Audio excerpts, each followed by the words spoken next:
Bom, gente, hoje nós vamos dar início, né, ao estudo aí da drenagem urbana, nosso último assunto relativo a essa disciplina de saneamento básico e ambiental 1. Então, hoje começamos oficialmente o nosso conteúdo da MP3 e hoje eu vou falar com vocês algumas definições, tá, a respeito de drenagem urbana, o que é drenagem, alguma contextualização mais geral. A gente vai ver aí um pouco do panorama nacional, como o nosso país se encontra, né, em situações aí de alagamentos, inundações, etc. E para começar, né, eu trouxe para vocês aqui esse mapa do Brasil, que ele foi retirado do site da ANA hoje, e ele é um mapa que representa a incidência de vulnerabilidade para elementos de inundação, né, para eventos de inundação no país, né? Então, a zona que está de verde é a vulnerabilidade baixa, né? A zona de amarelo é uma vulnerabilidade média e a zona vermelha é onde existe uma maior vulnerabilidade a eventos de inundações, tá? Então, percebam que as zonas vermelhas, né, as zonas onde existe aí uma maior incidência dessa vulnerabilidade, uma maior vulnerabilidade para as inundações, são exatamente aí as áreas, né, de ambientes desenvolvidos, de metrópoles, né, zonas mais urbanas, do que as zonas menos urbanas, que são as zonas mais do interior. E também a gente tem a bacia da Amazônia, né, que aí o fator de inundação lá é diferente, né, porque realmente a gente tem um clima tropical úmido, diferente do resto do país, e aí faz com que as precipitações aconteçam, né, com muito mais frequência do que no resto do país, ok? Então, assim, para dar início, né, a drenagem é um termo que a gente emprega aí na designação das instalações que são destinadas a escoar o excesso de água. Esse excesso ele pode acontecer em rodovias, na zona rural ou na malha urbana. Então, toda vez que a gente tiver excesso de água que precise ser eliminada daquele local, a gente vai aplicar o termo drenagem. Se a gente tiver uma plantação de arroz e aí for irrigar essa plantação, se acumular muita água, a gente precisa fazer ali caminhos para que a água saia, né, da zona de infiltração, para não afogar aí a raiz da planta. Então, a gente está fazendo um tipo de drenagem, só que drenagem aplicada aí a plantações, né, na zona rural. A gente vai focar na drenagem urbana. Nosso foco aqui vai ser drenagem urbana, que por sua vez é o conjunto de elementos destinados a recolher as águas pluviais precipitadas sobre uma determinada região e que escorrem sobre a sua superfície, né, conduzindo-as aí até um destino final. Então, a gente vai focar, a partir de hoje, até o final do semestre, em alternativas, projetos de dimensionamentos de elementos que conduzam a água que chove, né, a água da chuva, a água que precipita, em uma zona urbana até um destino final, tá? O destino final esse aí pode ser um rio maior, pode ser uma ponta de bacia, pode ser o próprio oceano. Então, a gente tem que ver para onde é o caminho natural da água e canalizar, digamos assim, né, direcionar todas as nossas correntes para esse coletor maior, tá? Que vai chegar até o nosso destino final.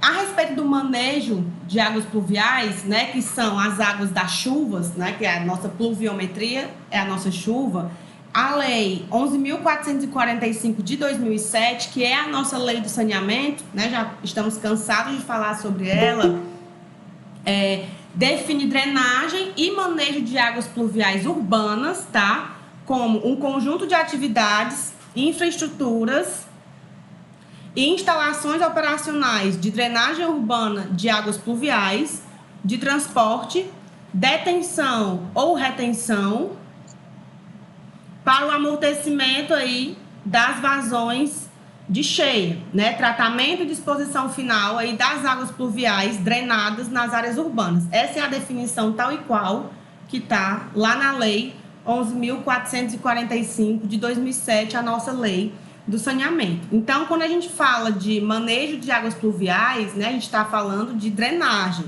Basicamente, o que é que eu tenho que saber o que é que acontece com a água depois que ela precipita e chega até a superfície do solo, né? A gente tem que entender o ciclo hidrológico aí desde o seu princípio.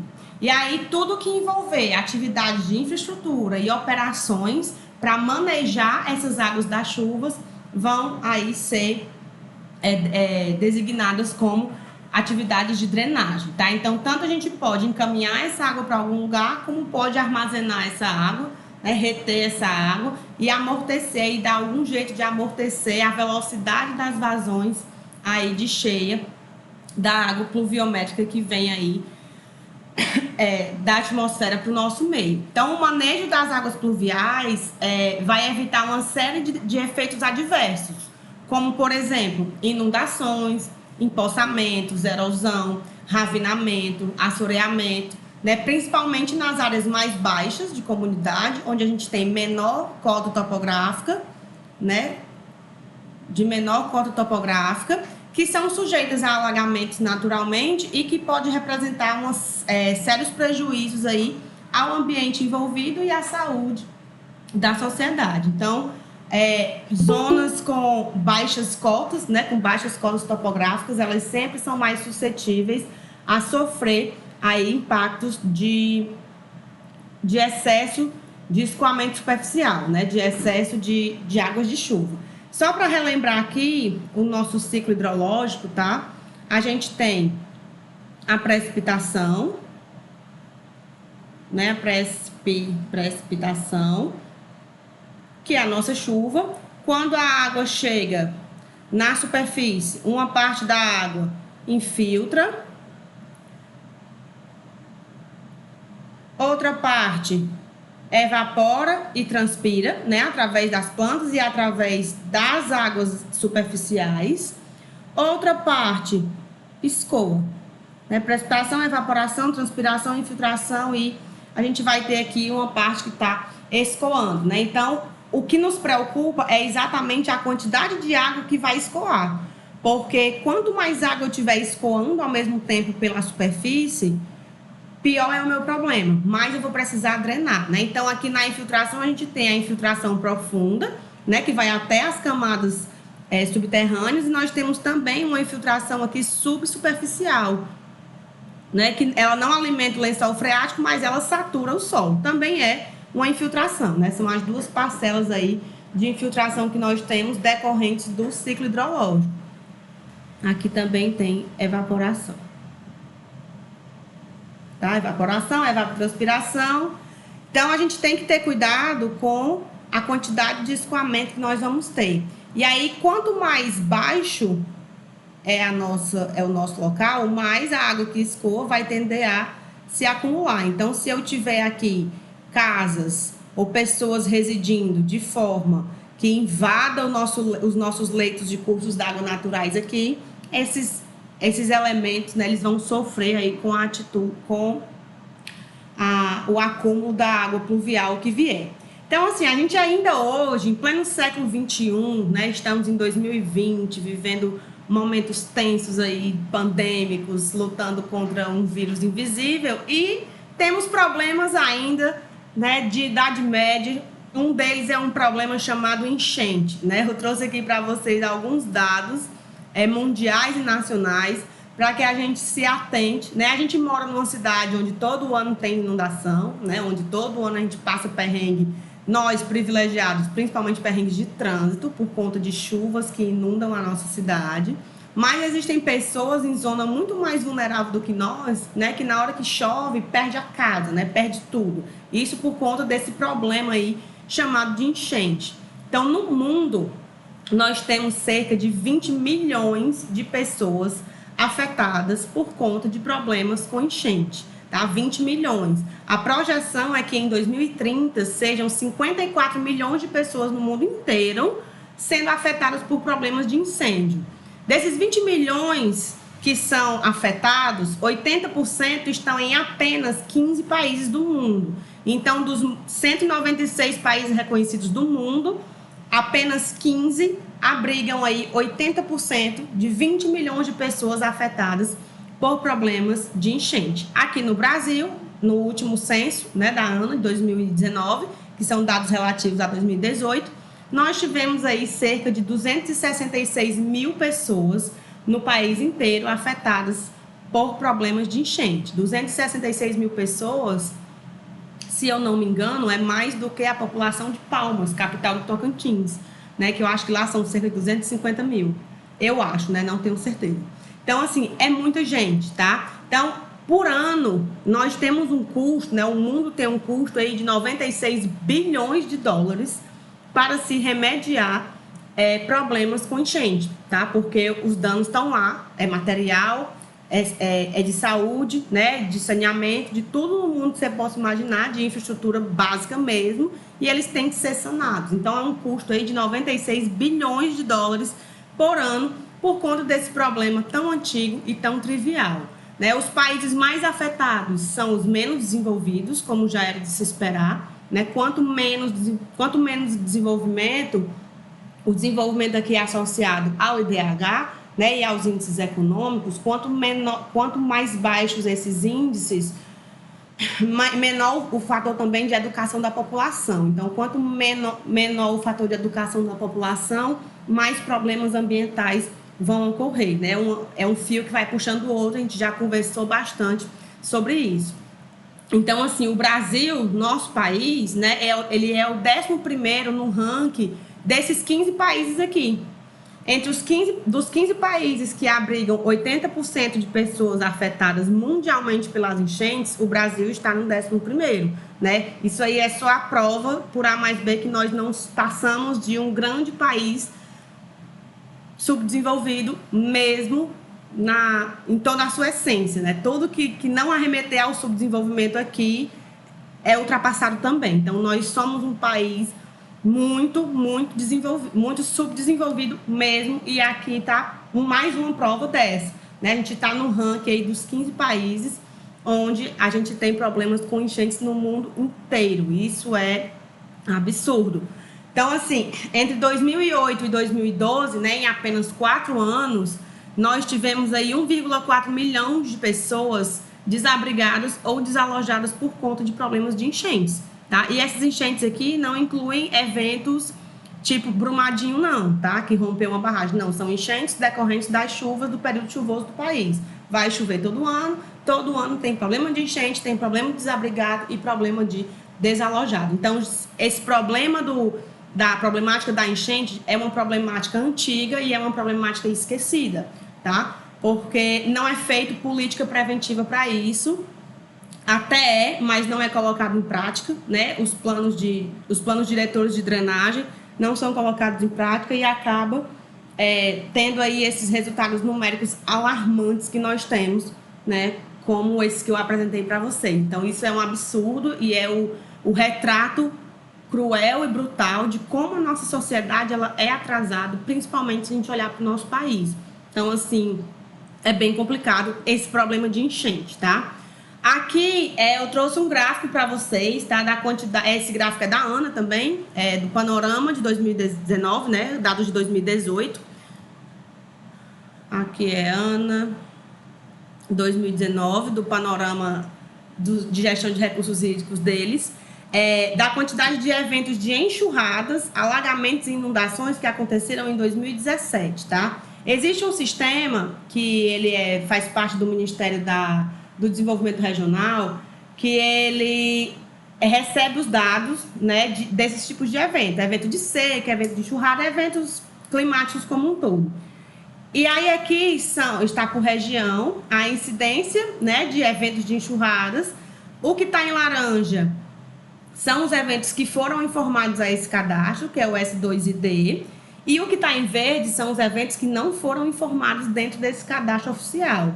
Então, se a gente pegar para analisar, em todas as regiões a gente tem o problema da subnotificação. Então, se a gente acha que o problema é sério, na verdade ele é muito mais sério do que o que a gente vê. porque existe muito problema de subnotificação. Isso é um problema do país inteiro, isso é um problema em todas as áreas, inclusive na que a gente está vivendo atualmente, né? Os nossos sistemas, eles não são alimentados.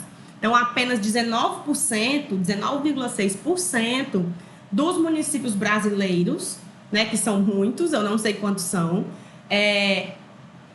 eles declararam ter o plano diretor de drenagem, né, enquanto somente 19,1% informaram que dispõem de cadastro técnico das redes de drenagem, tá? Então, a existência de mapeamento de áreas de risco de inundação dos cursos d'água para zonas urbanas, tá, foi constatada em 29,9% dos municípios e 1.333 municípios informaram possuir algum instrumento de monitoramento, né? Pluviômetro, pluviógrafo e etc. Alguma estação aí de controle de dados de precipitação. Mas olha só, a gente não tem nem 20% dos municípios brasileiros com plano diretor de drenagem.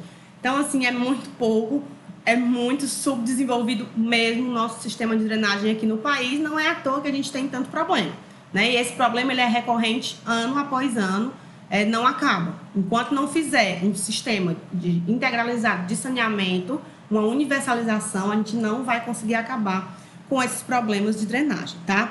Aí eu trouxe aqui um panorama do Brasil, né, com base também no panorama da ANA, né, do ano passado. Nós temos aqui o gráfico do gerenciamento de recursos hídricos aconselhado, né, do sistema de controle de recursos hídricos, na verdade, que são aí os quatro pilares do sistema de garantia de recursos hídricos, que é a garantia de sistema de segurança, dos recursos hídricos, que é a garantia de oferta de água para abastecimento, a garantia de oferta de água para desenvolvimento de atividades produtivas, né, indústria e agropecuária, controle da poluição e compatibilização da qualidade da água para os diferentes usos, né? Além de você garantir a água, você tem que garantir uma água que preste, e a redução de riscos associados a eventos críticos, tanto secas quanto inundações. Nós somos um país com dimensões continentais, né? A gente escuta isso desde a 4ª série do ensino fundamental. Então, nós temos regiões que sofrem com enchentes e nós temos regiões que sofrem com secas. São os dois eventos mais críticos e nós temos essas regiões muitas vezes dentro do mesmo estado. Se a gente pegar o mapa com todos os eventos sobrepostos, a gente vê que dentro de um mesmo estado, às vezes a gente tem aí os dois eventos associados por conta dos diferentes climas. Então, assim, dos 5.570 municípios brasileiros, eu acabei de dizer que eu não sabia de cabeça, trouxe aqui o número para vocês, 48,8% decretaram situação de emergência ou estado de calamidade pública devido a cheias, tá? Aqui eu só peguei eventos de inundação, não estou falando de seca, pelo menos uma vez em 15 anos. Então, a gente tem aí praticamente 50% dos municípios do país decretando o estado de emergência ou calamidade pública por conta de eventos de cheia. E situação de emergência ou estado de calamidade pública, ele só é decretado quando a coisa já está sem jeito, quando já aconteceu o problema. A gente não está falando de prevenção, a gente está falando de remediação, né? Quando o evento ele já ocorreu, aí a gente tem essa situação. Então, isso, mais uma vez, são dados estatísticos provando quanto nós somos atrasados no sentido de gerir, né? A gente não tem uma gestão adequada e aí isso acaba, né, induzindo mais ainda que ocorram esses eventos de forma Crazy Lost Babylon, né? Acontece desregrado e a gente não tem o que fazer, a não ser remediar, né? E aí cerca de 88% desses municípios também, eles estão localizados aí nas regiões Nordeste, Sul e Sudeste, tá? Que é onde a gente tem o maior impacto aqui das inundações, porque lá na Amazônia chove muito, tá? Mas em contrapartida, como lá o clima já é quente e úmido, então sempre chove muito, né? Lá tem...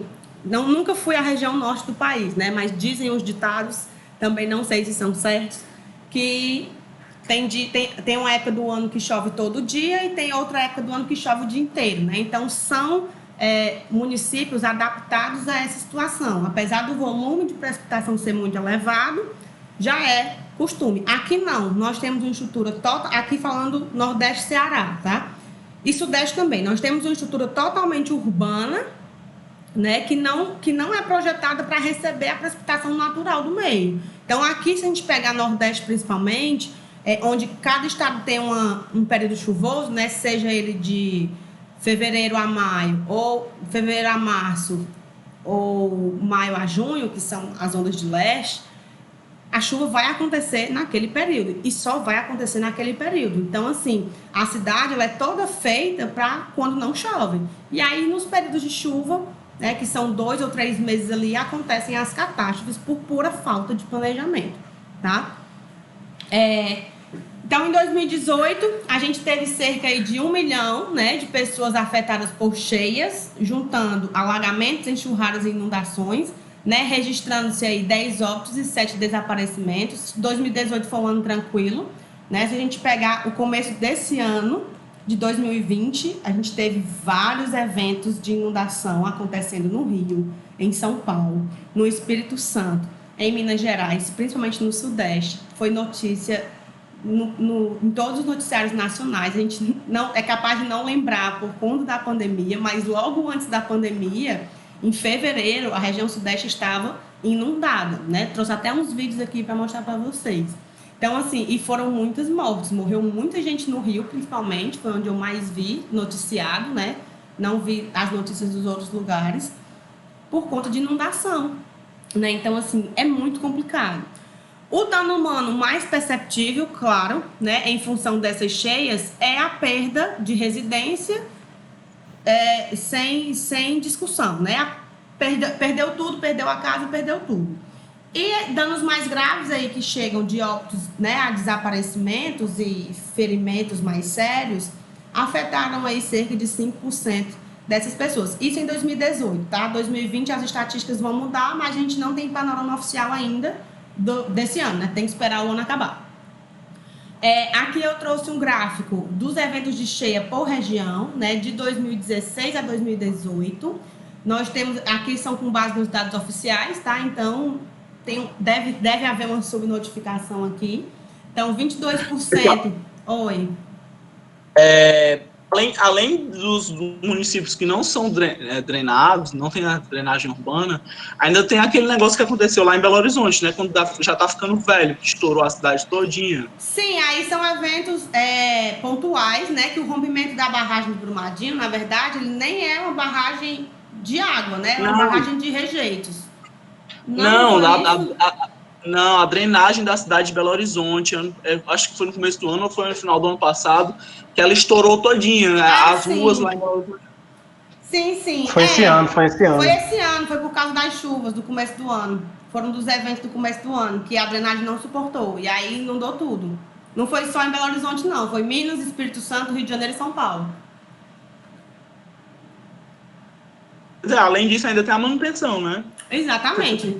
Aqui a gente tá falando só de nem ter, né? De nunca teve. Então, assim, os eventos de cheia por região, né? Entre 2016 e 2018, aí, ó, 48% dos nossos eventos caóticos, né? Estão na região sul, né? O estado de Santa Catarina é o estado da região sul que mais tem eventos de inundação. Seguidos aí por norte, nordeste, né? Sudeste e centro-oeste, tá?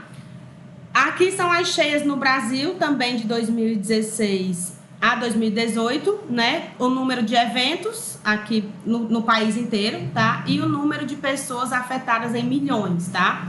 Em 2016, nós tivemos 1,4, em 2017, 3 milhões, em 2018, 1,4, 19 e 20 devem sair nos próximos panoramas, né? Mas que saírem agora. E esses números devem aumentar por conta dos eventos que aconteceram aí, principalmente esse ano. Então, a gente tem aí, vendo que é muita gente afetada por causa de evento de cheia, né?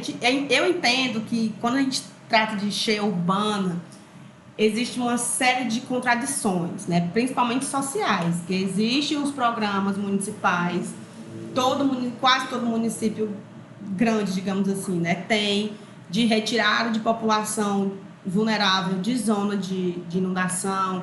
E aí tem todo o problema de deslocar essas pessoas de uma zona relativamente nobre para uma zona muito mais longe, em conjuntos habitacionais distante do trabalho, distante da condição de vida. Então, assim, é uma problemática muito mais complexa do que eu daria para a gente trazer aqui em uma hora de discussão. Né? Não dá para ter um discurso simplista a respeito disso, mas é muito complicado quando os números são gritantes. Apesar de ser uma problemática muito complexa, já deveria ter sido, né, já deveria ser uma prioridade resolver esses problemas, principalmente de pessoas afetadas por inundação. Né? A inundação ela vai acontecer porque as cidades se urbanizaram para isso, né? Então, assim, ou dá um jeito, ou então convive com isso pro resto da vida e a tendência é só piorar. A gente vai ver aqui já isso em gráficos. E aí eu trouxe aqui algumas fotos, né, do que aconteceu aí no começo do ano, né, entre janeiro e março. Aconteceram aí várias inundações no Sudeste, principalmente, foram noticiadas. Antes do coronavírus, né, teve cidades que teve o carnaval cancelado, porque estava tudo cheio de água. Então, assim, logo antes do coronavírus chegar no Brasil e ser notificado, né, que ele chegou um pouco antes de ser realmente notificado, então a gente teve esse problema com as cheias, né, nos 4 estados do Sudeste principalmente. Então, aqui eu trouxe alguns exemplos. Tudo no mesmo ano, hein?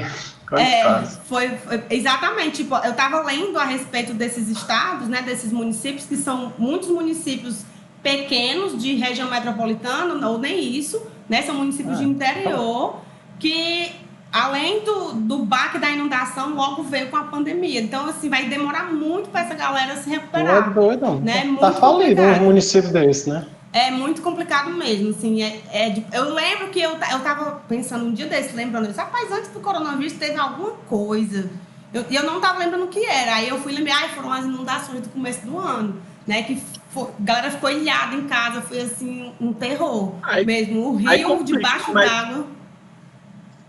Oi? Como é que o município vai ter dinheiro para fazer as obras de drenagem que não arrecada, né? É uma bola de neve. Exatamente. Há um mês atrás, você falou assim. Exatamente. Assistencialismo, nessa hora é assistencialismo, não tem pra onde correr. Ou a gente dá assistência a quem não tem, ou então o país vai pro buraco. Essa é a verdade. Né? Desculpa, eu fugi um pouco da conversa. Aqui é em Cachoeira do Itapemirim. São os nomes bem complicados. Esse daqui, Manhuaçu, em Minas Gerais, também ficou, né, bem... Aqui no Ceará também teve alguns municípios, eu acho, que ficaram bem inundados no começo do ano, mas eu não achei fotos. São Paulo, né? Aí é tradição. Tradição, mas esse ano foi um pouco além, né, do normal. Tipo assim, os eventos de chuva, eles foram bem foi assim, avisando o que estava por vir, né? E Rio de Janeiro, né? O Rio de Janeiro foi também terrível, e o Rio a gente tem um sério problema de, além da inundação, deslizamento de terra, porque a gente tem muito morro, e o morro lá é cristalino, é tudo superficial, na hora que chove... Principalmente na região serrana, né? Sempre tem problema. Petrópolis teve muito problema com inundação, mas eu não estou nem falando das cidades serranas, não. Petrópolis, Teresópolis. Estou falando do Rio de Janeiro mesmo. Capital, nos morros, a gente tem cobertura de terra muito pequena. E aí, na hora que o solo satura, ele perde o atrito com a rocha e vai abaixo, meu amigo. Foi muito problemático. A cidade do Rio de Janeiro, ela precisa de uma reestruturação urgente, né? Porque não dá, tá aí. Isso aí aconteceu, foi em fevereiro, né? Fevereiro desse ano. Então é muito complicado mesmo. Aqui é um município de Iconha, no Espírito Santo, que eu achei esses vídeos, que é assim, de partir o coração. Eu gravei aqui alguns trechos só pra gente ver como é cruel, tá? A Angélica não tem mais nada, ó. Tá vendo? Angélica, ó. Olha só, Glamour. Tá quase no teto da loja da Glamour. Olha a correnteza, tá vendo? Muita água. As vitrines estouraram. Você tá ouvindo o barulho? Olha o bem-vindo. Tá quase na placa do bem-vindo. Lá em cima, ó, no segundo andar. Olha só. Os vidros, tá ouvindo o barulho dos vidros? Tá tudo caindo. Não tem mais nada.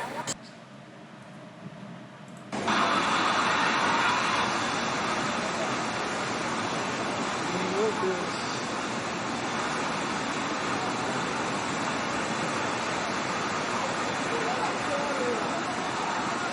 Era uma vez em Goiás.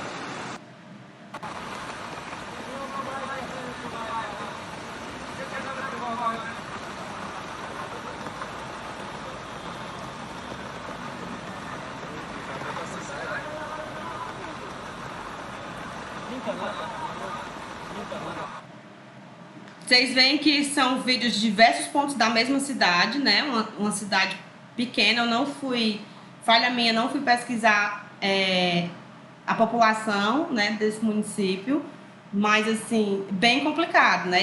E assim foram vários, né? O Espírito Santo, acho que foi um estado que mais teve mortes, eu estava lendo, teve muito município em estado de calamidade, teve morte, teve tudo no mundo que vocês possam imaginar. Tem um outro vídeo também que eu quero mostrar para vocês depois, mas eu vou mostrar só quando acabar. Eu não coloquei aqui na apresentação, que é bem interessante para nós da engenharia civil olharmos aquele vídeo, tá? No finalzinho eu mostro. E não só falando dos estados dos outros, né?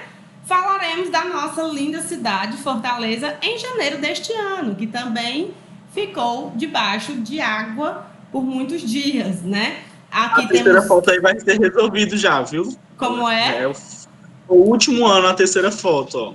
Essa aqui, né?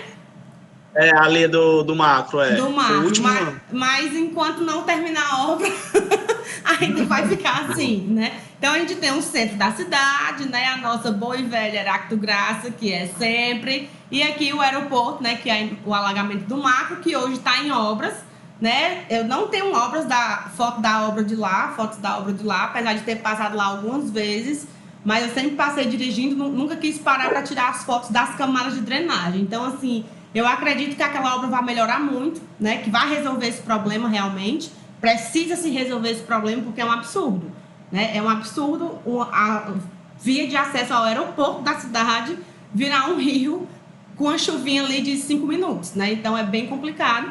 A Heráclito Graça é outro problema crônico, né? A questão da Heráclito Graça é bem mais profunda, porque a gente tem, ela foi construída literalmente dentro do leito do Riacho Pajeú, né? Então, assim, precisa de muito mais investimento e muito mais soluções técnicas associadas para se resolver o problema de drenagem urbana da Avenida Heráclito Graça. Inclusive, um aluno meu vai defender o TCC dele agora sobre isso, né? Ele estudou a drenagem nessa avenida, propôs soluções bem interessantes. E, assim, é um problema que só vai ter fim quando tiver um investimento público para que a gente consiga resolver, né, a drenagem ali. É bem complicado e isso é inaceitável, é inadmissível. Então, Fortaleza também tem lá os seus probleminhas, né, de drenagem que não são poucos. Então, assim, a gente tem esse problema de chuvas versus infraestrutura, né? A chuva intensa, ela vai existir, ela é uma característica climática de toda a região. Então, ela vai acontecer. A gente tem que aprender a conviver com esses fenômenos de chuva intensa e nos prepararmos para esses fenômenos de chuva intensa com infraestrutura. Obras são possivelmente execuíveis, né? A gente sempre tem como fazer alguma coisa. Aí está como prova a obra do macro, que finalmente saiu. Eu moro aqui em Fortaleza desde 2004, já tem 16 anos. E já tem 16 anos que eu escuto que eu vejo, né, esse problema ali da inundação ali do viaduto do aeroporto. E se arrastou até hoje, a obra está lá, né? Acho que está parada nesses tempos de pandemia. Se eu não me engano, a última vez que eu passei lá estava parada. Então, assim, sabe lá Deus quando é que vai ficar pronto, né? Agora com toda essa situação, até que estava andando razoável, mas com a pandemia não tem como. Então, assim, é um problema que... Isso que eu sei são 16 anos, mas e várias pessoas que convivem com isso há muito mais tempo, né? E tá lá, sempre a mesma coisa, todo ano a mesma coisa. E a gente tem que aprender a conviver e nos prepararmos para isso. A gente tem que ter infraestrutura. E quem faz infraestrutura de drenagem é engenharia. São obras de engenharia mesmo que a gente consegue. É caro demais, são obras caríssimas, mas tem que ser feitas, porque senão... Se a gente não faz porque tem pena de gastar para não destruir as coisas, então a água vem e destrói por si só. Então é uma coisa pela outra, literalmente, né?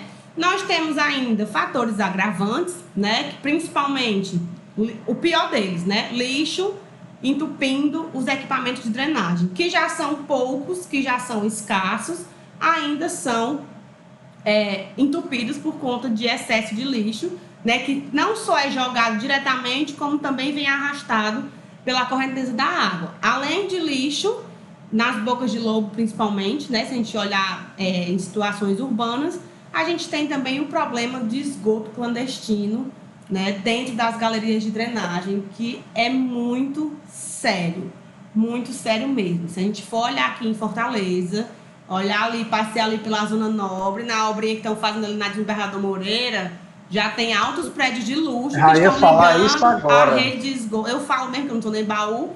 Que estão Não, ligando a mas rede de ali arregaçaram esgoto. os prédios tudinho. Pois Caindo é. na galeria. Para ir para dentro. Gente, é uma obra de drenagem, não é uma Como obra é? de... O que foi que aconteceu? Eu não entendi, não. Ah, não estão fazendo uma obra de drenagem na Desembargador Moreira? Estão. Pronto. Os condomínios da Desembargador Moreira estão colocando agora os seus esgotos dentro da galeria nova de drenagem, para não pagar taxa de recolhimento da CAGES. Só isso. Para você ver. Nossa Só elite. todos mesmo. É a nossa elite, meu filho. O nosso baronato aqui do Ceará. Com comportamentos medievais. É só isso. Somente isso. Porque o que é... Mas quando coloca... Mas a CAGES, ela cobra como? Ela faz a medição do esgoto da gente? Sim, você canaliza. A CAGES tem um tubo de esgoto, né? E aí, para você fazer uma ligação do seu condomínio para o tubo de esgoto, você paga. É tipo a água, você não paga para tirar água, você paga para devolver o esgoto. Que aí ela recolhe o esgoto e trata. Mas como é que a CAGES vai saber que, tipo assim, não tá chegando esgoto ali? Eles têm tipo um medidor igual da água para saber que tem um medidor. Tem um medidor, tá. tem um medidor. E aí não existe mais a ligação.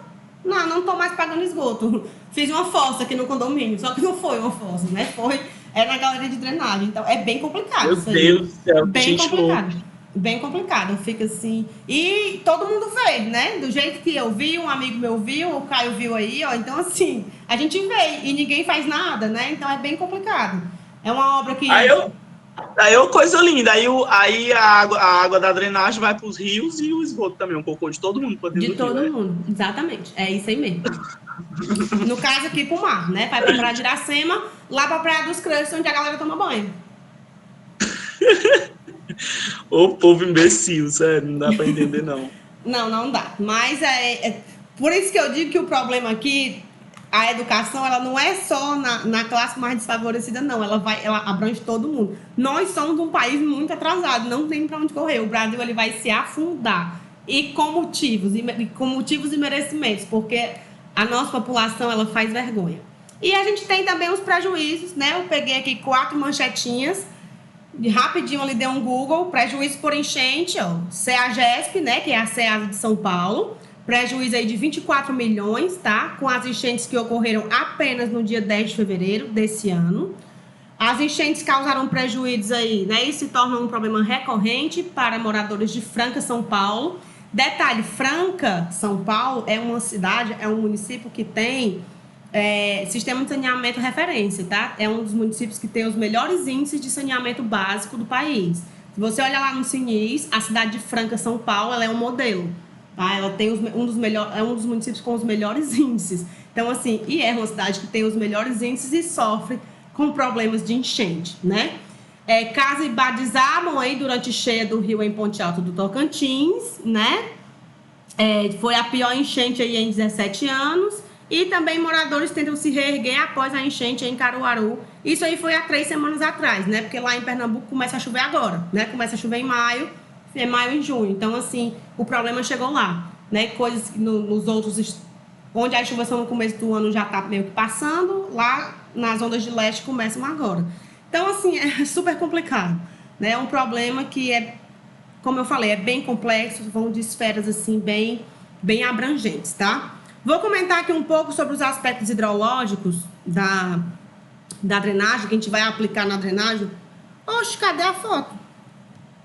Tinha uma foto bem aqui, da bacia hidrográfica, tá? Como ela deveria ser, bem ocupada, tá? A gente tem bacia hidrográfica, eu vou desenhar então, já que não tem a foto, que é o elemento definido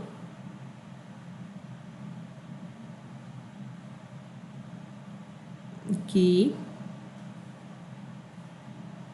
por uma zona de captação, né, uma área de captação, onde a gente tem um percurso principal e vários percursos secundários que drenam a água até um único ponto de saída que a gente chama esse ponto de saída de exutório ou foz. E aí essa bacia ela é delimitada pelos interflúvios, né? Os limites da bacia são feitos aí através dos interflúvios, que são relevos mais altos. Eu queria dar uma ideia de relevo aqui, mas não vou conseguir, tá? Imaginem que isso aqui são igual os uma folha de interflúvios. figo.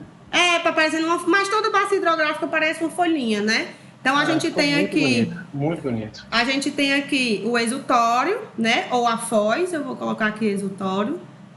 Exutório. Nós temos aqui o nosso rio principal. Estou chocada que não veio a foto. Nosso rio principal. Aqui são os rios secundários. E aí, cada riozinho desse, ó, pode formar uma subbacia, tá? Ó. Isso aqui é o que a gente chama de subbacia. E esses negócios aqui que eu desenhei são os interflúvios. Interflúvios. Que são os delimitadores aí da bacia hidrográfica. O ponto de escoamento é o nosso exutório. É daqui do exutório que sai a nossa vazão aqui de escoamento superficial, né? O nosso QS, que é o que escoa. Então, a gente tem que fazer toda essa análise aí da bacia hidrográfica, tá? Para poder ver o que é que a gente precisa drenar. Nós temos as equações de chuva. Essa aqui é a equação de chuva para Fortaleza, tá? Ela foi desenvolvida aí há muito tempo atrás, mas ainda hoje é considerada como a equação de chuva oficial pela Secretaria de Infraestrutura, tá? Municipal de Infraestrutura. O T aqui, esse Tzão, é o nosso período de retorno. Período de retorno. Vocês todos já fizeram hidrologia, né? Lembram disso aqui perfeitamente. E o T minúsculo aqui é o tempo de chuva em minutos. E o I é a intensidade aqui em milímetros por hora, né? A intensidade da chuva. Intensidade da chuva em milímetros por hora, tá? Então, essa é a equação oficial de chuva para o município de Fortaleza, no Ceará. Cada cidade tem a sua. Como é que a gente vê isso? Através das séries históricas da FUNSEMI, no nosso caso aqui do Ceará. Né? A gente analisa todas as séries históricas de precipitação e aí faz umas paradas lá muito loucas até que chega na equação de chuva. Né? Isso aqui a gente vê lá em hidrologia. Nós temos também o coeficiente de escoamento superficial, tá? A gente vai depois conversar mais um pouco sobre cada uma dessas e como a gente vai aplicar isso na drenagem, que é o nosso coeficiente C, que a gente chama de coeficiente de run-off, né? Que é o quão rápido vai escoar, o quanto de água vai escoar na nossa superfície. E temos os modelos de transformação chuva-vazão, né? Que aí são dois.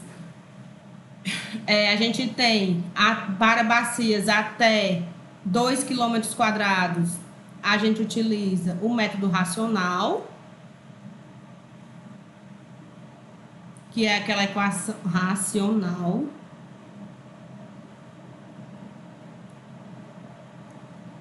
que é a equação, né, Q igual a CIA, né, área, intensidade, coeficiente de escoamento superficial, vazão, e para bacias maiores do que 2 km quadrados, a gente usa o método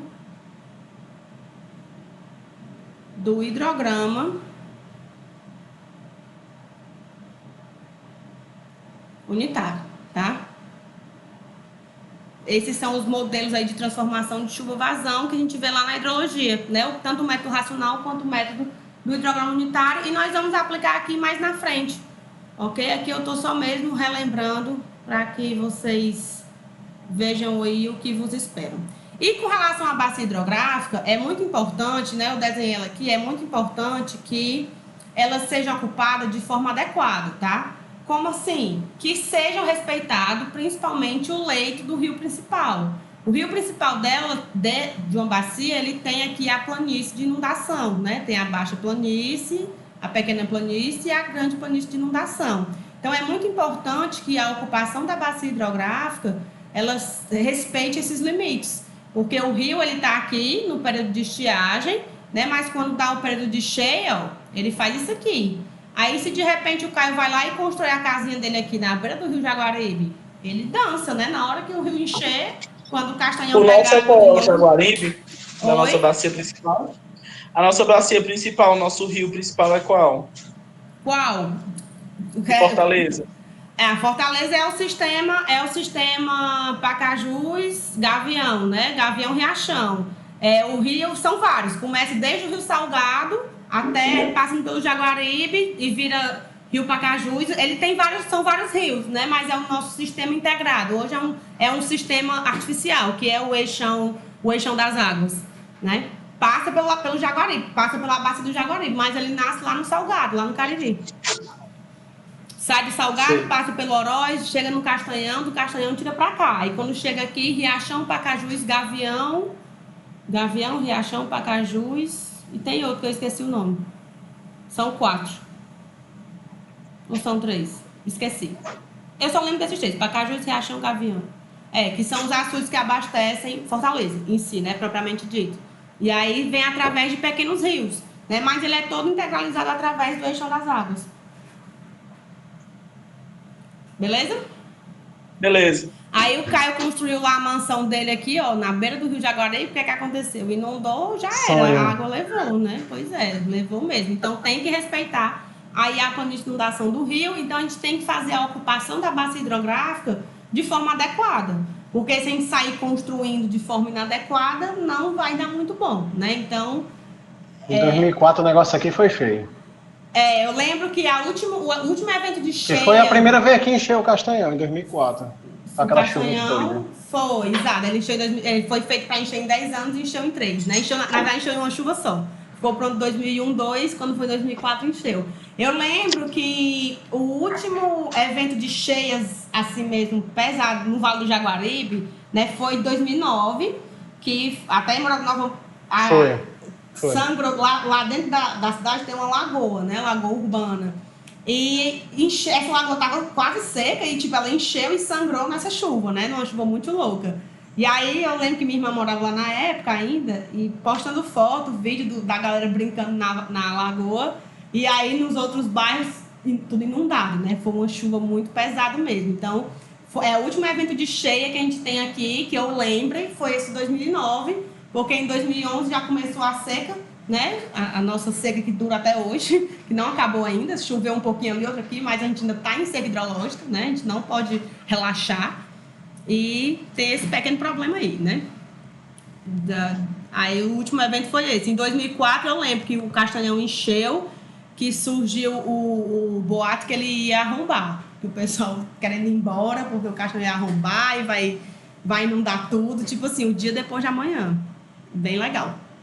Mas não arrombou, não. Mas ele não arrombou, não. Então, assim, aqui são duas imagens, uma imagem que mostra os impactos hidrológicos da urbanização, tá? Um ambiente mais natural versus um ambiente urbano, né? No ato da precipitação. Então, quando chove, no ambiente natural, as proporções comuns são, né? 40% retornam via evaporação, 25% é infiltração profunda, né? Que é o que vai alimentar o lençol freático, 25% fica naquele escoamento subsuperficial que eu falei, né? Que é a shallow infiltration, parece a música da Lady Gaga, que é o escoamento subsuperficial, que ele vai saturar esse solo aqui, logo abaixo, e a gente tem aqui 10% de escoamento apenas, né? Então, dentre esses 10%, no ambiente mais natural, a gente tem vegetação, a gente tem um solo mais protegido, né? Tudo isso que agregam aí fatores de proteção para esse escoamento. Então, as próprias plantas absorvem também um pouco da água. Então, é uma coisa bem tranquila. Quando a gente tem um espaço totalmente urbano, né, quando a gente não tem mais a vegetação natural do solo, o que é que a gente vai ter? Sem as raízes das plantas, porque quem faz infiltrar é raiz de vegetação. Né? Tá aqui o solo, aí tá aqui a árvorezinha lá que o Manuel plantou, a árvorezinha dele. E essa árvorezinha, ela tem raízes, né? Então, as raízes das plantas, elas são o maior facilitador da capilaridade da infiltração que a gente pode ter. Quando a gente arranca uma planta, ela não vem cheia de raiz, né? Quanto mais profunda a raiz da vegetação, maior vai ser o grau ali de infiltração de água. Então, quando a gente tem vegetação, a água ela cai e aí ela já tem o caminho aberto aqui para infiltrar. Na hora que eu tiro a vegetação, eu não tenho mais. Então, a infiltração, ela diminui muito. Diminui aí, né, 20%. Da infiltração profunda, né, a que vai alimentar o lençol freático. Isso aqui tá analisando com uma cidade que tem aí de 70% a 100% da sua área superficial impermeabilizada, por pavimento, por construções e etc. 10% vão para infiltração subsuperficial, né? Então, de 25% cai para 10%. 30% evapora, porque sem a superfície da vegetação, a evaporação diminui, né? Porque a planta também é responsável por evaporar, né? Porque a planta transpira. E aí sobram 55% de água para escoar através das ruas. Então, as ruas viram o mar, né? Os carros são como as lanchas e as motos são como os jet skis, porque não tem para onde correr, inunda mesmo. Isso aqui, se a gente colocar em gráfico, a gente tem aqui o hidrograma, né? Que o hidrograma é o gráfico, é a curva da vazão pelo tempo, né? A vazão de escoamento. Essa curva azul é de uma área urbanizada e essa curva aqui mais clarinha é o hidrograma de uma área não urbanizada. Então, a gente percebe que a vazão máxima do escoamento de uma área não urbanizada, ela é bem menor do que a vazão máxima de uma área urbanizada. Além de a gente ter menos infiltração, né, e mais escoamento superficial, a área, como ela é muito canalizada por conta das edificações, acaba que a água ganha uma velocidade muito maior, o que faz com que tenha uma força de arrasto muito maior. Então, além de ser mais água escoando, a velocidade também é maior por conta do favorecimento aí a esse escoamento, né, que gera todo esse efeito aí catastrófico, digamos assim. Mas vamos achatar essa curva aí. Aqui, pronto, é igualzinho a curva do coronavírus. A gente tem que achatar a curva, entendeu? Porque senão não dá certo. A árvorezinha ficou tão bonitinha. Eu hoje estou inspirada para desenhar. Aqui são os impactos, né, hidrológicos da urbanização. Eu achei esse gráfico, fiquei com preguiça de mudar, mas eu achei ele horroroso, mas tudo bem. Mas não dava tempo, na verdade, né? Refazer. Tá meio bagunçado o negócio aí, né? Tá totalmente horrível, mas é porque realmente não dava tempo de fazer. Então, a gente tem aqui a urbanização, né, acontecendo. E aí, o que a urbanização traz? Ela traz o aumento do consumo de água, porque quanto mais urbano, maior a minha densidade demográfica, né? Então, eu tenho mais pessoas ali e pessoas consomem água. E aumenta também a impermeabilização do solo, porque eu impermeabilizo o solo, construindo mais, pavimentando ruas. Quando eu impermeabilizo o solo, eu reduzo o meu tempo de concentração. Porque o tempo de concentração, ele é inversamente proporcional, né, à zona permeável. Vocês lembram o que é o tempo de concentração? Permeável. Ou não? Eu estou falando grego. Ixi. Não lembro não. Pronto, o tempo de concentração, ele é o tempo em que, cadê a bacia hidrográfica? Em que a gota de água que cai bem aqui, no ponto mais longe da bacia... Meu Deus, eu só quero riscar com verde e azul. Eu queria rosa, mas não tem rosa aqui. A gota de água que cai aqui no ponto mais longe da bacia, né? Que é aqui nesse rio, no caso aqui, né? No ponto mais longe, tá? Vai demorar para chegar até o exutório. Ou seja, vai passar a contribuir para a bacia, tá? Esse é o tempo de concentração. Quanto mais estreita for a nossa bacia... Deixa eu voltar para cá. Quanto mais alongada for a nossa bacia, maior vai ser o tempo de concentração dela, né? E maior vai ser também a propensão à cheia. Vocês têm que lembrar, se não lembram depois, vão atrás aí no material de hidrologia de vocês, como que o formato da bacia hidrográfica interfere no surgimento ou não de cheias, tá? Então, se a bacia ela é mais alongada, a gota d'água que caiu bem aqui, ela demora um tempo maior para chegar até a foz do que se eu pegar uma bacia com a mesma área, tá? em um formato mais achatado. Né? Quanto mais radial, menor o tempo de concentração. Então, aqui, o meu tempo de concentração é maior. Aqui, o meu tempo de concentração, ele é menor. Né? Então, eu tenho aqui propensões a cheias diferentes. Tá? Então, se eu impermeabilizo o meu solo, né, eu reduzo aí o tempo de concentração, o que faz com que a minha bacia ela tenha uma maior propensão a cheia, tá? Aí, com isso, ó, a gente tem, né, o aumento do consumo de água, dá aí uma redução nas vazões, né, de estiagem, porque quando tem, né, a estiagem, se tem mais gente consumindo, eu tenho menos vazão disponível, e aumenta também os efluentes, tá? Que gera aí um crescimento na carga orgânica, né, carga orgânica e nitrogênio no meu receptor, crescimento também da demanda de hidrogênio e redução do número de espécies no meio receptor, porque a gente viu que quando tem muita matéria orgânica, a população marinha, né, a fauna aquática acaba morrendo. O aumento dos efluentes também dá um crescimento aí na concentração de poluentes no curso da água. Tudo isso, ó, voltando aqui para o outro lado, né, para a parte da impermeabilização, gera crescimento das vazões de pico, ou seja, o pico da vazão urbano é maior do que o pico da vazão menos urbano, né? Então, a curva é mais alta, essa vazão aqui ela é maior do que essa. Quanto mais impermeável, maior é a minha vazão de pico. E impermeabilização de solo também gera redução no leito dos rios, né? O rio que anteriormente era assim, quando eu vou impermeabilizando, eu vou matando o leito do meu rio, vou reduzindo, e aí o rio ele tende a invadir depois, né, no ambiente urbano. O que aumenta também a frequência de inundação, né? Se eu estou invadindo o espaço do rio, colega, quando o rio encher, ele pensa que o espaço ainda é dele, né? Então ele vai inundar. Tudo isso aí gerando, né, perdas das potencialidades de uso das águas, tá? Então são os impactos aí bem obscuros que nós temos da urbanização, né, com o olhar hidrológico.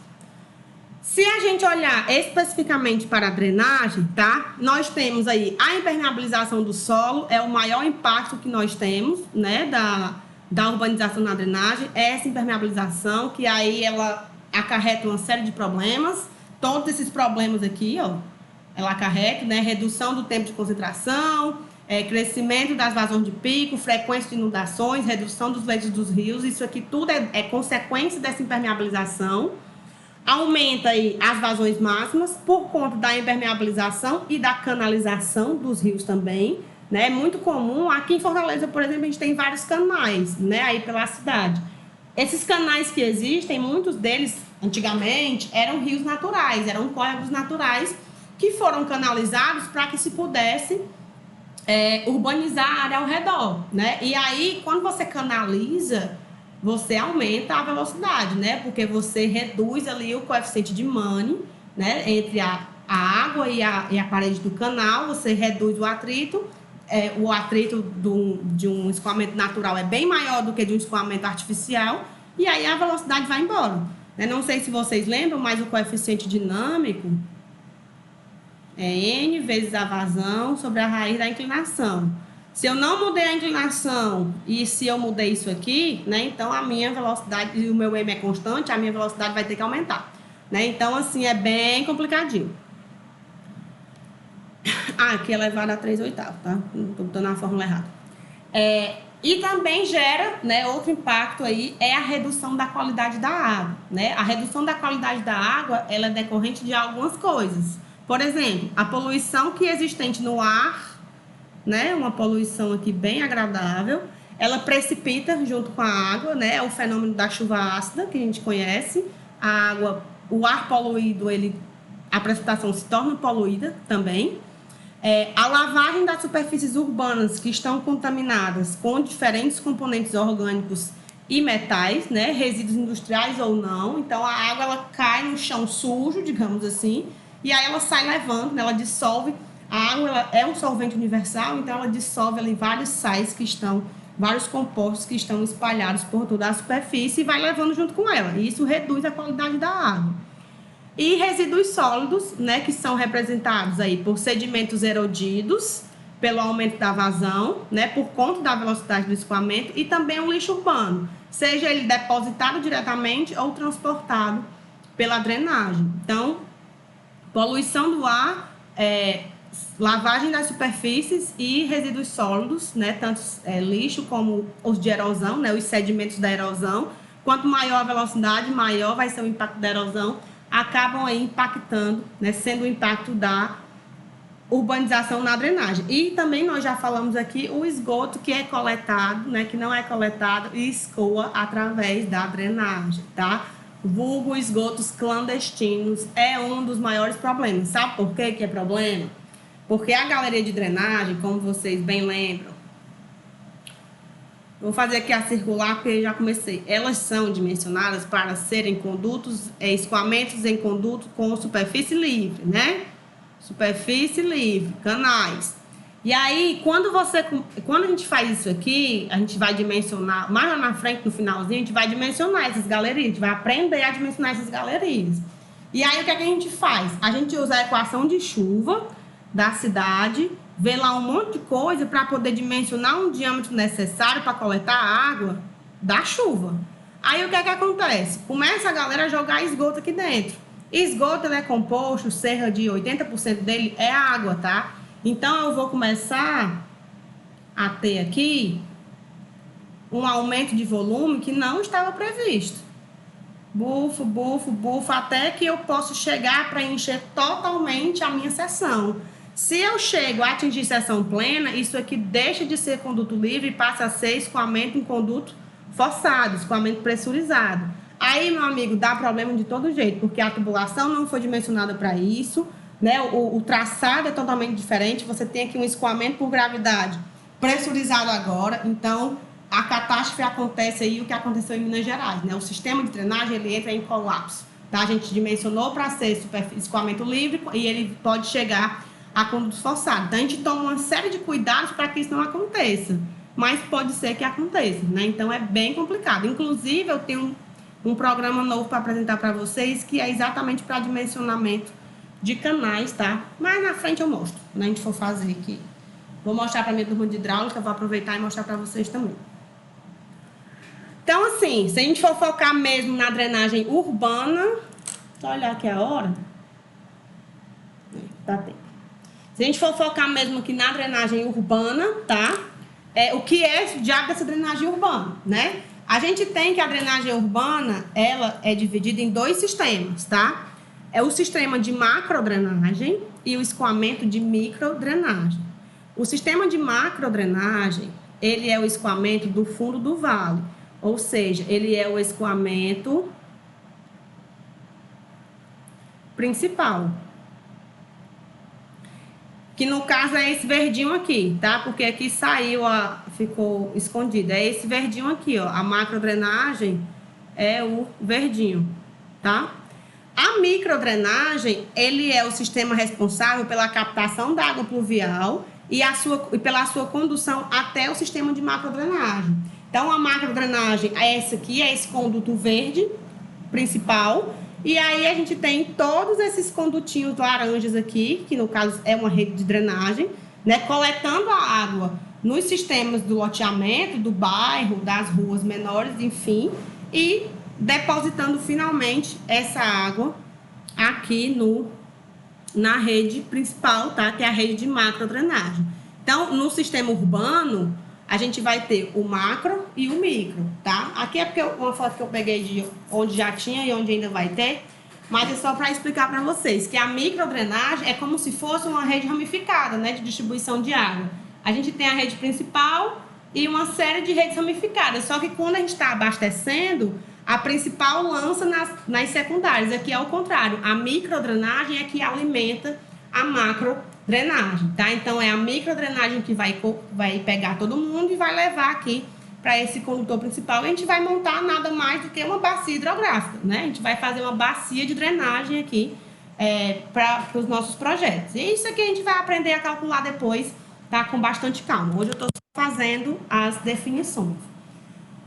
Então, os objetivos da drenagem urbana, né? Proteger e preservar os fundos de vale e os cursos d'água, tá? Fundo de vale aqui é o leito do rio. Proteger as propriedades dos cursos da água, né, dos cursos d'água, então as propriedades originais, naturais são importantes. Controlar as erosões. Erosão é um negócio que não tem mais nem graça, né, a gente falar mal, porque acaba com tudo. Assegurar o trânsito, né, a gente viu aí problemas em São Paulo e Rio, e também lá no Espírito Santo, o carrinho boiando e indo embora, porque inundação dá problema de trânsito. Né? E eliminar também a proliferação de doenças, principalmente as doenças de vetores, né? Através de água, como dengue, zika e chikungunya, que além de tudo a gente ainda tem que conviver com esta marmota, né? Inclusive, estou com suspeita de dengue. Os benefícios da drenagem urbana, né? Desenvolvimento do sistema viário. Quanto maior o nosso sistema, quanto maior a nossa rede de drenagem, melhor a gente consegue fazer um sistema viário por cima dela mesmo, né? O escoamento rápido das águas superficiais, rebaixamento do lençol freático, redução de gastos com manutenção das vias públicas. Se a gente olhar para Fortaleza, aqui a gente diz que o asfalto é sorrisal, né? Que não pode chover, que o asfalto dissolve, mas a gente tem que levar em consideração que a gente tem velocidade de escoamentos muito altas, né? E tudo bem, não defendendo, a qualidade do pavimento também é péssima, mas se a gente tiver um sistema de drenagem eficiente, a água fica menos tempo em contato com o pavimento, logo o pavimento dura mais, né? Então, tudo isso é uma rede, é uma cadeia de serviços. Redução dos problemas de trânsito e da mobilidade urbana por ocasião das precipitações, vide Aracaju Graça, né? Choveu, não passa por lá. Recuperação de áreas alagadas, a valorização das propriedades existentes, né, da área beneficiada, uma área com boa drenagem, uma área sem alagamento, meu amigo, todo mundo quer, né? A especulação imobiliária, ela é muito cruel, ela é uma faca de dois gumes. Do jeito que ela destruiu o Riacho Pajeú, se a gente ajeitar ali a Aracaju Graça, ela passa a valer muito mais, né? Então, assim, é bem complicado. Bem complexo. E a eliminação da presença de águas estagnadas e lamaçais, né? O que dá doença de todo tipo que você possa imaginar. A água parada é foco de doença. E segurança e conforto para a população, tá? Principalmente com relação a águas acumuladas aí no meio da rua, né? A gente tem, para finalizar, né, as medidas de controle, tá? Que a gente pode controlar na fonte. O controle na fonte é um tipo de controle que envolve o nível, né, em nível de lote ou qualquer uma área primária, tá, de desenvolvimento. Pode ser uma detenção do lote, pode ser utilizando áreas de infiltrações ou pode ser utilizando pavimentos permeáveis. Nós temos medidas de controle diretamente na microdrenagem, que são medidas adotadas em níveis de loteamento, né, ou bairros, e também na macrodrenagem, que são soluções de controle nos principais rios urbanos, tá? As medidas de controle de micro e macrodrenagem, elas são ou de detenção ou de retenção, ok? A de detenção são bacias vazias, tá? São reservatórios vazios que ficam em algumas áreas, e aí quando a água vem, ela preenche esse reservatório. E a retenção é para barrar, né, essa água em excesso a jusante, e aí a gente vai ver aqui algumas fotos, tá, daqui a pouco. Os problemas que a gente tem que resolver, né, quais são os problemas na drenagem urbana? A superação da capacidade de escoamento da rede pelo crescimento urbano, que contribui diretamente para o sistema, né? Então, quanto mais urbano, maior é o nosso problema de drenagem urbana, tá? Que a gente já está falando mesmo de cidades. A falta de controle desse crescimento urbano, a montante da área de projeto, a ocupação inadvertida do solo em áreas ribeirinhas, né? O uso e ocupação do solo aqui predominando na aula de hoje, e a falta da integração entre os sistemas de saneamento básico. É muito difícil gerenciar sistemas de saneamento individualizados. A gente lembra, né, que os 4 pilares do saneamento são abastecimento de água, drenagem urbana, esgotamento sanitário e resíduos sólidos, né? Então, é muito difícil a gente conseguir garantir a eficiência dos 4 serviços de saneamento básico, isso aqui tudo é o nosso saneamento básico, garantir o saneamento básico, tratando esses sistemas como individualizados. Por isso a universalização do saneamento é tão importante, né? Porque a gente tem que integrar todos esses sistemas. Do que adianta eu vir aqui fazer um baita de um projeto de drenagem se, quando eu fechar minha galeria, vou ter os esgotamentos todos sendo jogados dentro dela? Não dá. Eu tenho que integralizar todos os meus sistemas. Eu tenho que ter o meu tubo de drenagem, eu tenho que ter o tubo de água, eu tenho que ter o tubo de esgoto e um sistema eficiente de coleta de lixo, principalmente coleta seletiva para reciclagem e coleta de resíduos, né, com o fim principal. Então, é um dos maiores problemas, é essa falta de integração entre os sistemas. A gente viu lá que o agravante da inundação é o quê? Lixo na rua, cara. Não tem sistema de coleta de resíduo sólido. Quando tem, ele é defasado, né? Ele não é eficiente, não é suficiente. Então, assim, é uma série de problemas que a gente só consegue resolver integralizando aí os 4 pilarzinhos do saneamento básico: água, drenagem, esgoto e coleta de lixo, né? Então, enquanto a gente não conseguir universalizar, é muito difícil conseguir com que todos esses sistemas sejam eficientes. Claro que o abastecimento de água ele é mais fácil, né, da gente garantir a eficiência. Isso tecnicamente, né? Porque se eu estou tendo descontrole de efluente, se eu estou tendo descontrole de esgoto, eu estou poluindo o manancial que eu vou utilizar como abastecimento de água. Então, assim, eu posso garantir o bombeamento, mas eu não consigo garantir a qualidade, ou para garantir a qualidade eu vou gastar muito mais do que o que eu gastaria se eu tratasse o meu esgoto. Vocês estão entendendo aí o ciclo vicioso do negócio? Então, tudo tem que ser integralizado para poder dar certo, né? Então, esses são os principais problemas que afetam aí a drenagem urbana. Aqui são as técnicas, né, que são utilizadas para solucionar o nosso problema da drenagem, que são intervenções estruturais e não estruturais.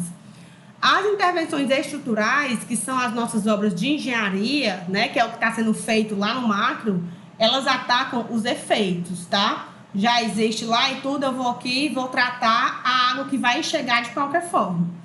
As intervenções não estruturais, elas atacam as causas, ou seja, é planejamento de urbanização, legislação, fiscalização, educação ambiental, manutenção da rede de drenagem, né, que o Manuel estava falando no começo da aula, a coleta adequada de lixo e etc. Então, a gente não tem só que fazer a obra, a gente tem que fazer a obra para sarar os efeitos que já existem e a gente tem que fazer todo um processo de planejamento por trás para sanar também as causas. Porque se eu fizer a obra e não parar de jogar o lixo na rua, vai continuar entupindo, vai demorar um pouco, mas uma hora vai saturar o sistema também. Então, a gente tem que ter aí os 2 tipos de intervenção, né? Os de engenharia e os de conscientização também da população. Então, as nossas técnicas, elas são utilizadas, né? As nossas técnicas compensatórias, que é o que a gente vai ver aqui também. Elas são utilizadas para reduzir o impacto hidrológico causado pela urbanização e tanto a gente pode ter esse controle na fonte como no sistema viário ou ajusante, certo? Quando a gente vai aplicar essas técnicas compensatórias na fonte, a gente tem 2 formas de fazer isso: captando água da chuva, né? Através da captação de água da chuva, que é para evitar que essa água vá para o meio da rua, digamos assim. Então, eu posso captar através dos telhados e também existe aí a alternativa, né, dos telhados armazenadores de água, que são os nossos telhados verdes, né? Também que você tem uma vegetação e aí ele é projetado para receber a água e a vegetação vai utilizar a água para consumo próprio, né? A gente não vai ter uma série de áreas ali que ao invés de a água escoar de cima desse telhado aqui e cair para a rua, ela vai ser captada e armazenada ali numa cisterna. Então, eu estou atacando a fonte. A água, que é a fonte primária da inundação, digamos assim, ela não vai chegar até a rua, ela vai ser contida ali no ato da precipitação. Aqui é o detalhamento, né, do sistema de aproveitamento da calha, aqui o condutor vertical, aqui para guardar num poço, né, de águas pluviais, tá? A gente também pode ter o controle de produção no sistema viário, e aí nós temos as trincheiras de filtração, tá? Que a gente vai ver bem direitinho o que é, né? Isso aqui é uma trincheira. As trincheiras, vocês assistiram filmes de guerra, né? Vocês devem saber São valas que a gente cava, que a galera ficava dentro, né, para poder atirar. No caso aqui, não tem ninguém, nenhum soldado vai receber a água que vem do escoamento, tá, superficial, vai cair aí dentro das trincheiras e vai ser infiltrada para o solo, tá? E a gente tem também o poço de infiltração, que eles são dispositivos que são colocados, e aí ele é bem mais drenante, no nível mais baixo, a água chega até ele e passa para infiltrar para o solo. Essas técnicas a gente vai estudar detalhadamente mais na frente, hoje eu só estou apresentando, tá? Aqui é um sistema integrado, tá? De sistema de aproveitamento de águas pluviais e poço de infiltração, só para vocês verem como dá para fazer, né? Tá aqui, tá chovendo, então o telhadinho captou a água, mandou para dentro do reservatório, né? Para dentro da cisterna, e a cisterna tem um limite. Quando ela extravasar, ela está interligada diretamente com o poço de infiltração, né? E aí esse poço de infiltração ele vai distribuir o excedente da água aí para o solo. Aqui nós temos a última técnica compensatória para escoamento no sistema viário também, que é o pavimento permeável, né? Que ele faz exatamente esse efeitozinho aqui, ó. A água cai em cima dele e ela não acumula, ela é drenada de imediato, que é o pavimento que foi colocado na Dom Luiz, ali em frente ao Unicristos, né?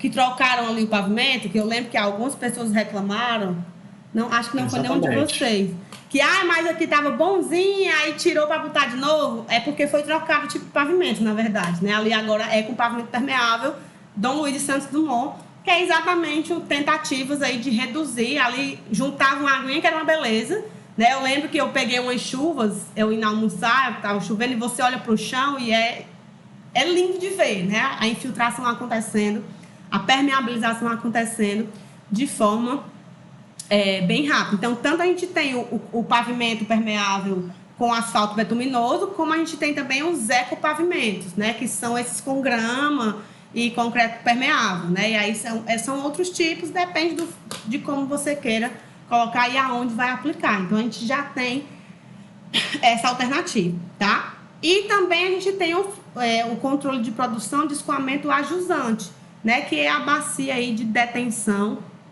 tá? Que ela vai deter aí ela é vazia, né? E aí a água vai chegando e ela vai se acumulando aí na baciazinha, tá? A jusante do problema. E, por fim, a bacia de infiltração. A gente tem aqui o fluxo de drenagem, né? Um depósito de água. E a gente tem as camadas permeáveis aqui que vão fazer com que essa água, elas infiltrem. E aí, essas bacias de infiltração, elas podem estar embaixo de praças, de parques, né? Que são grandes áreas vegetadas. Aí, elas servem de utilização para a população, né? Tá aqui um parque plantado em cima, uma praça que seja, e aí abaixo dela a gente tem a bacia de infiltração e faz ela um pouquinho mais rebaixada para que a água vá para ela, né? Que não adianta a gente fazer ela numa cota mais alta, né? Por isso que é feito todo esse projeto, tá? Esse cálculo. Então, por hoje eu fico por aqui, né? Era isso que eu queria apresentar para vocês. A gente vai começar a detalhar melhor macro drenagem, as técnicas. Eu gostava mais do esqueleto. Do esqueleto? Porque eu fiquei com preguiça de colocar o esqueleto para dançar. E hoje eu não estou tão morta assim, né? Na verdade, eu já faleci, eu não estou mais nem um esqueleto, eu sou só o espírito agora. Aí, assim, a gente vai dando continuidade, né, ao estudo